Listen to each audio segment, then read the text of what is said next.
نحمده ونصلي على رسوله الكريم. أما بعد، فأعوذ بالله من الشيطان الرجيم. بسم الله الرحمن الرحيم.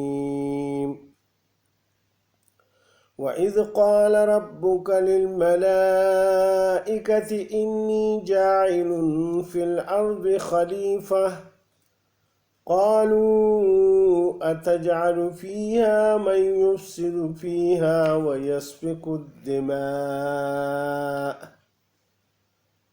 ويسفك الدماء ونحن نسبح بحمدك ونقدس لك قال إني أعلم ما لا تعلمون.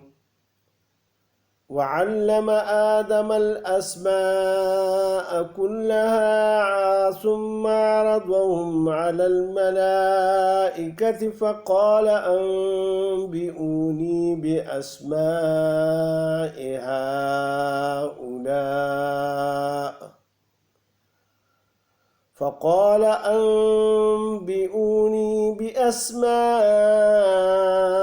هؤلاء إن كنتم صادقين. قالوا سبحانك لا علم لنا إلا ما علمتنا إنك أنت العليم الحكيم. قال يا آدم أنبئهم بأسمائهم فلما أنبأهم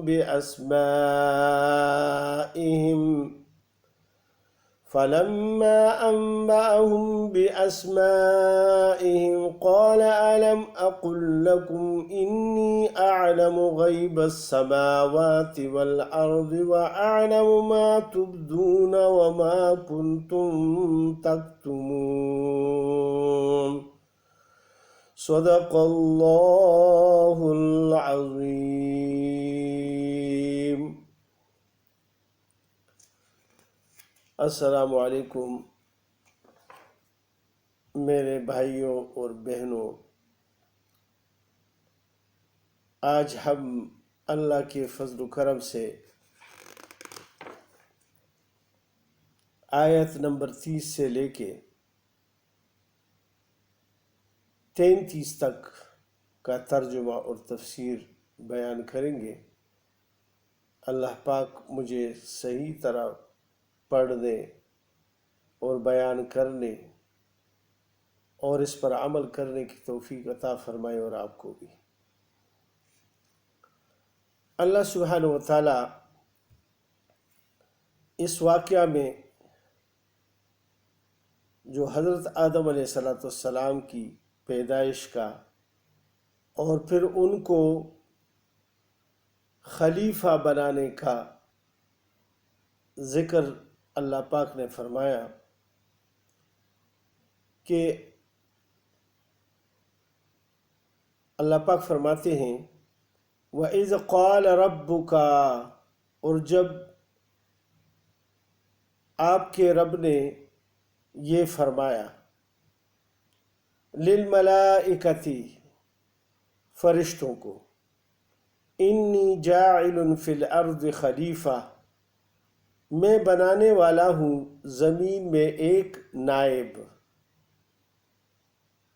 اللہ سبحانہ و تعالیٰ نے، چونکہ اس وقت فرشتے اللہ سبحانہ و تعالیٰ کے ساتھ ہم کلام ہوا کرتے تھے، اور اللہ کے حکم کو پورا کرنے کے لیے اپنے کائنات میں کام کو چلانے کے لیے الگ الگ فرشتے مقرر فرمائے ہیں۔ تو اللہ سبحانہ و تعالیٰ نے ان کے ساتھ حضرت آدم علیہ السلام کی پیدائش کا اور پھر اس کو خلافت یعنی زمین میں خلافت دینے کا ذکر فرمایا۔ تو انہوں نے جواب میں کیا کہا؟ اللہ پاک خود فرماتے ہیں، قالوا، تو فرشتوں نے کہا، اتجعل فیہا، آیا آپ قائم کرتے ہیں اس زمین میں، من یفسد فیہا، اس کو جو فساد کرے گا اس زمین میں، ویسفک الدماء، اور بہائے گا خون. یعنی انہوں نے یہ جواب میں کہا اور پھر اپنی بڑائی بیان کی. وَنَحْنُ، اور ہم جو ہیں، نُسَبِّحُ بِحَمْدِكَ، پڑھتے ہیں رہتے ہیں تیری خوبیاں، وَنُقَدِّسُ لَكَ، اور یاد کرتے ہیں تیری پاک ذات کو. یہ بات فرشتوں نے کس طرح کہی؟ کیونکہ علم غیب اللہ کے ماں سوا کسی کو بھی نہیں ہے، اور اللہ سبحانہ وتعالیٰ جتنا چاہے جس کو دے اتنا ہی ان کو مل جاتا ہے. تو مفسرین حضرات فرماتے ہیں کہ انہوں نے جو یہ بات کہی تھی کہ یہ جو آدم علیہ السلام اور اس کی اولاد کی طرف اشارہ کیا کہ آپ ان کو یعنی خلیفہ بنائیں گے جو فساد برپا کریں گے اس زمین میں، تو انہوں نے یعنی جب علم غیب بھی نہیں ہے انہوں نے ایسی باتیں کیسی کہی؟ تو وہ کہتے ہیں کہ اس سے پہلے زمین پر اللہ پاک نے جنات کو بادشاہی دی تھی، اور ان کی بادشاہی کئی ہزار سالوں سے چل رہی تھی، اور پھر انہوں نے زمین میں فساد برپا کر دیا، ظلم، بربریت، اور ایک دوسرے کو قتل کرنا شروع کر دیا، ناانصافی شروع کر دی، جس کی وجہ سے پھر اللہ پاک نے ان کی بادشاہی کو ختم کر دیا، اور حضرت آدم علیہ السلام کی پیدائش کا ارادہ فرمایا، اور پھر اس کا ذکر ملائکہ کے ساتھ کیا. تو ملائکہ کو اللہ پاک نے ان کی خلافت یعنی ان کی بادشاہت کو ختم کرنے کے لیے ان کو بھیجا اور ان پر مسلط کر دیا، اور ان کو کسی کو قتل کر دیا اور بہت ساروں کو جزائر اور ویران جگہوں میں بھیج دیا، اور یہ جو میدان اور صحیح جگہیں تھی زمین پر ان سے خالی کروا دیا اور ان کی بادشاہت ختم کر دی. تو چونکہ انہوں نے خون ریزی کی تھی زمین میں، جس کی وجہ سے وہ فرشتوں کو تو وہ پتہ تھا، تو انہوں نے یہ گمان کیا کہ آدم علیہ السلام بھی کہیں اس طرح نہ ہو، اور پھر اپنی بڑائی بیان کی جو کسی کو نہیں بیان کرنا چاہیے. رسول اللہ صلی اللہ علیہ وسلم فرماتے ہیں، ایک حدیث مبارک میں مفہوم اس طرح ہے کہ اپنی خوبیاں خود بیان نہ کرو کہ یار میں ایسا ہوں، میں ایسا کر سکتا ہوں، میں ایسا کروں گا، بلکہ انشاءاللہ اور اللہ کے توفیق اور طاقت سے کہا کرے کہ اس کے بغیر اللہ سبحانہ وتعالیٰ کے حکم کے بغیر یعنی ایک پتا بھی نہیں ہل سکتا. تو انہوں نے جب یہ دعویٰ کیا کہ ہم تو آپ کی پاکی بیان کرتے ہیں اور حمد و ثنا بیان کرتے ہیں، تو اللہ سبحانہ وتعالیٰ نے ان کو مختصراً یہ کہا، قال، اللہ پاک نے فرمایا، انی اعلم، بے شک میں جانتا ہوں، ما لا تعلمون، ان باتوں کو جو تم نہیں جانتے.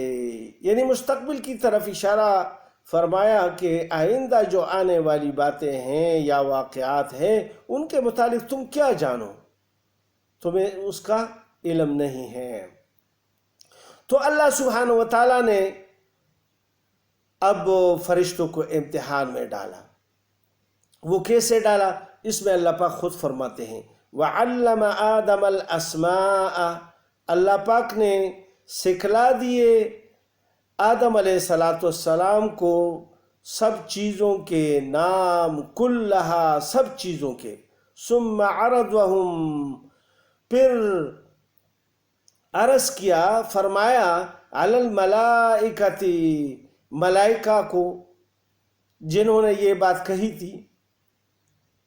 فقال انبئونی باسماء ہؤلاء، اللہ پاک نے فرمایا کہ ابھی مجھے بتاؤ ان چیزوں کے نام، ان کنتم صادقین، اگر تم اپنی اس بات میں سچے ہو کہ پہلے سے یعنی تم نے یہ گواہی دی اور یہ کہا کہ یہ خون ریزی تو نہیں کریں گے، ہم تو آپ کی تسبیح اور حمد و ثنا بیان کرتے ہیں.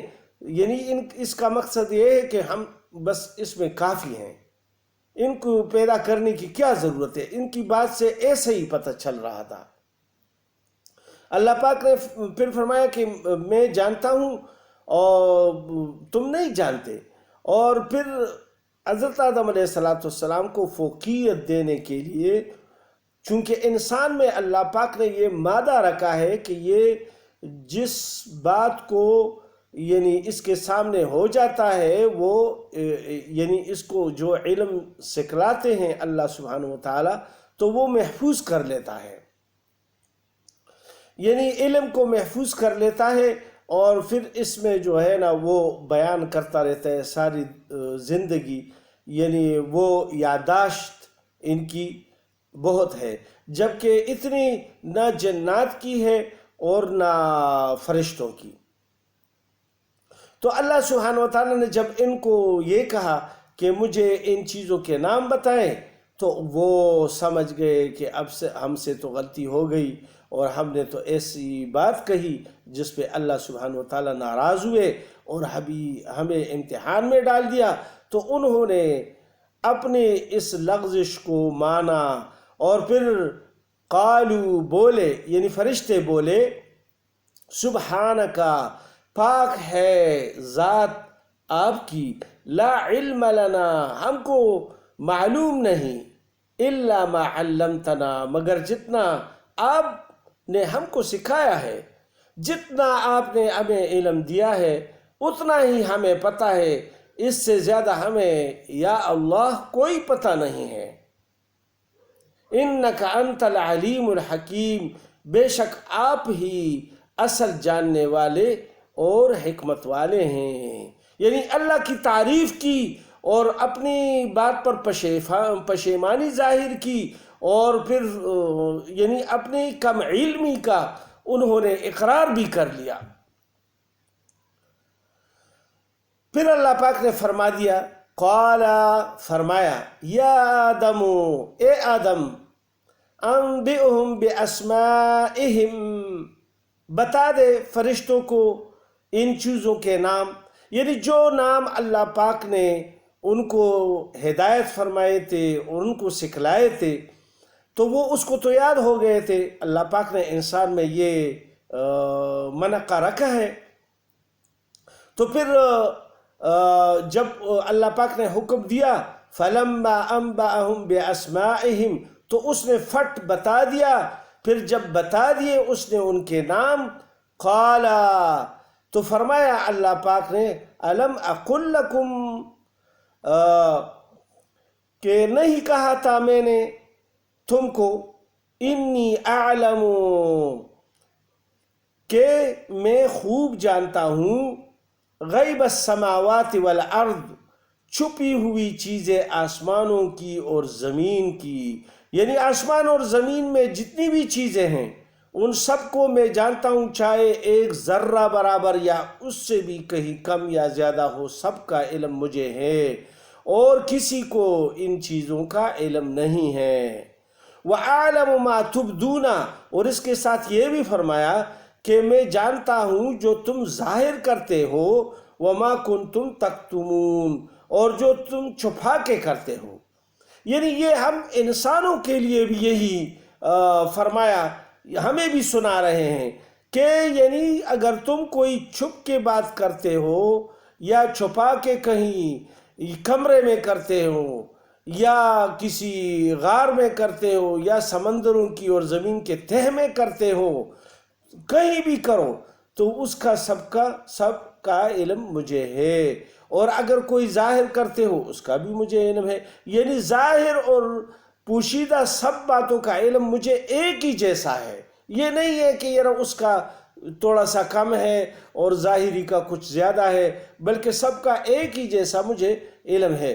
تو اللہ سبحانہ و تعالیٰ نے اس میں پھر فرشتوں کو یعنی حکم فرمایا، وَإِذْ قُلْنَا لِلْمَلَائِكَةِ اسْجُدُوا، پھر جب ہم نے حکم دیا فرشتوں کو کہ سجدہ کرو آدم کو، لآدم یعنی آدم علیہ السلام کو، فَسَجَدُوا إِلَّا إِبْلِيسَ، تو سب سجدہ میں گر پڑے مگر شیطان نہیں۔ یعنی شیطان کہاں تھا؟ جس طرح ہم نے پہلے بیان کیا کہ چونکہ اس زمین پر جنات کی بادشاہی تھی اور ان کی بادشاہی ختم ہو گئی اور فساد اور خون ریزی شروع کی، اللہ پاک نے فرشتوں کو مسلط فرمایا اور ان کو قتل کر دیا، اور کوئی بھاگ گئے ادھر ادھر اور میدان سارا خالی کر دیا۔ یعنی پہاڑوں میں اور یہ جنگلوں میں بیابانوں میں یہ جو ہے نا یہ چلے گئے وہاں سے اور پناہ لے لی کہیں جزیروں وغیرہ پر، تو ویرانوں پر۔ تو اللہ سبحانہ و تعالیٰ نے پھر یعنی یہ جو شیطان یعنی ابلیس تھا، اس نے بہت زیادہ عبادت گزار یعنی یہ عبادت گزار تھا اللہ پاک کا۔ تو فرشتوں نے جب دیکھا کہ یہ بہت زیادہ عبادت گزار ہے، اللہ کے سامنے درخواست کی کہ یا اللہ یہ تو بہت بڑا نیک آدمی ہے اور اس کو ہم قتل کر دے کہ نہیں۔ اللہ پاک نے امتحان کے لیے چونکہ اس کو رکھا تھا تو ان کو فرمایا کہ یہ ساتھ لے آؤ، تو ان کو ساتھ رکھا اور پھر یہ فرشتوں کے ساتھ پھرتا رہتا تھا۔ تو اس وقت یہ فرشتوں کے صف میں تھا، تو جب حکم ملا اللہ کی طرف سے فرشتوں کو کہ آدم کو سجدہ کرو، تو سب فرشتوں نے تو حکم مان لیا، یہ تو اللہ کا حکم ہے کہ یعنی جب وہ کسی کو کرتا ہے تو اس کو ماننا چاہیے۔ تو ابلیس نے نہیں مانا، ابا واستکبرا، اور اس نے نہ مانا اور تکبر کیا، یعنی اس نے اب تکبر کر دیا، وکان من الکافرین، اور وہ تھا کافروں میں، یعنی اللہ کے علم میں تھا کہ یہ اس طرح کام کرے گا، لیکن فرشتوں کو تو اس کا علم نہیں تھا۔ علم غیب تو جس طرح ہم نے پہلے کہا کہ علم غیب صرف اور صرف اللہ کا خاصہ ہے، اور اللہ جتنا کسی کو چاہے وہ دے دے، یہ اللہ کی مرضی ہے کہ جس کو جتنا بھی چاہے وہ دے سکتے ہیں۔ اللہ سبحانہ و تعالی ہم سب کو اس پر عمل کرنے کی توفیق عطا فرمائے۔ صدق اللہ العظیم۔